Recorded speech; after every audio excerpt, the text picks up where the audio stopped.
Hey there, Mark here. Welcome to Elementary Music Theory, Lesson 5. Lesson 5 is entitled Intervals.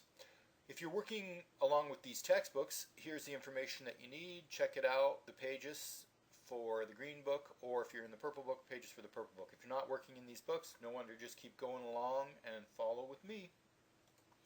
Okay, an interval.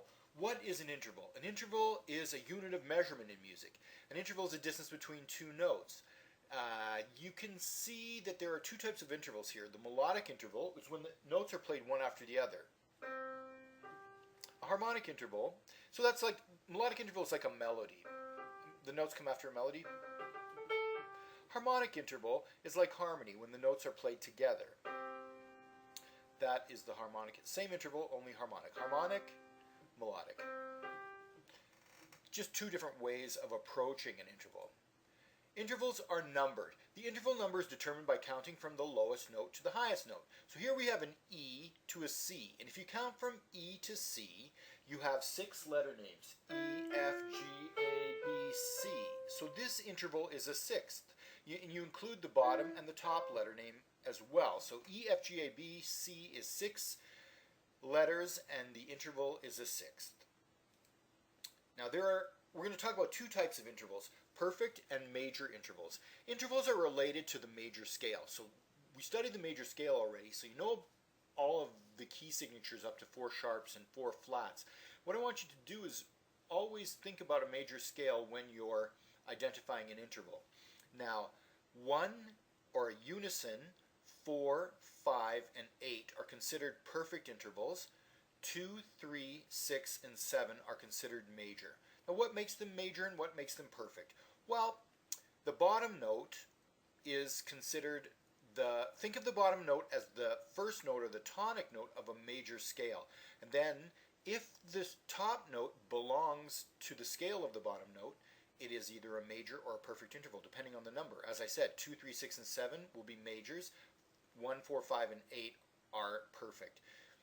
2 can never be perfect, just like 4 can never be major. Those are names we give them.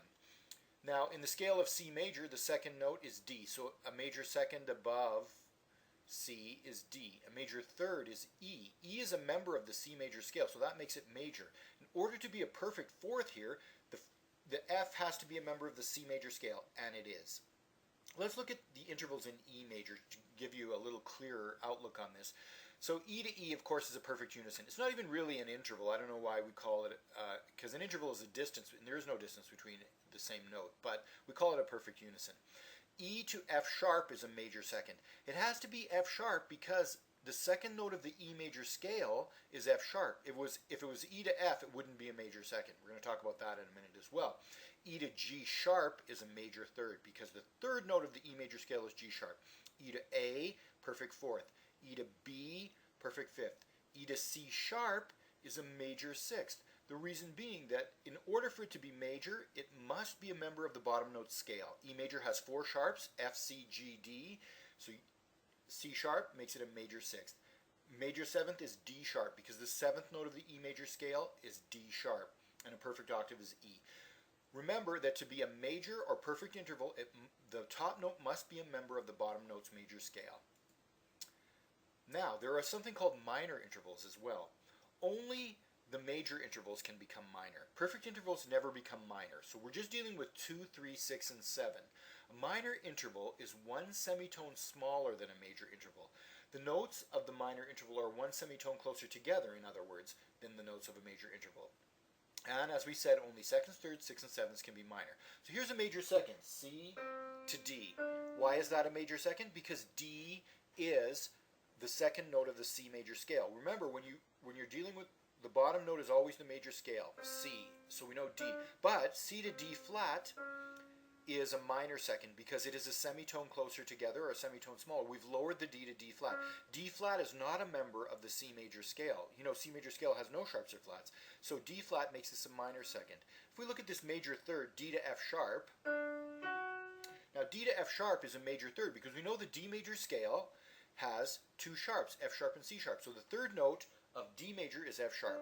In order to be a major third, it must be F sharp. Now, the next one after that is a minor third, D to F natural. because F natural is not a part of the D major scale. We're still looking at the D major scale. It's a semitone smaller or closer together. We've lowered the F sharp to an F natural. Here, E flat. We know that E flat has 3 flats. A major 6 above E flat is C. 1, 2, 3, 4, 5, 6. So that's the 6th note of the E flat major scale, C, so it's a major 6. But if you lower the C to C flat, it becomes a minor 6. Listen to the difference. A major 2nd above, or major 7th above F is E, because in the scale of F we have only 1 flat, B flat, so in the F major scale we got an E. So F to E is a major 7th. In order to make it a minor 7th, you must make it a semitone smaller, so E flat. So if you lower the top note of a major interval, it becomes minor. And that is how we get minor. Remember, only 2, 3, 6, and 7 can become minor. It's just by making a major interval 1 half step closer together. Identifying intervals. Intervals are always identified using the lowest note as the tonic, even if the lowest note comes after the highest note. So look at this, A, D, and then A. So we still use A, and we go A, B, C, D. That's a 4th. And we say, is D a member of the A major scale? Yes, because A major has 3 sharps, F, C, G, but D is natural, so A, that's still a perfect 4th. Now, here we look at D to C. Even though C comes first, we look at D major. D major has 2 sharps, F and C, so this has been lowered from C sharp to C natural, so it is a minor 7th. 7 notes, 1, 2, 3, 4, 5, 6, 7.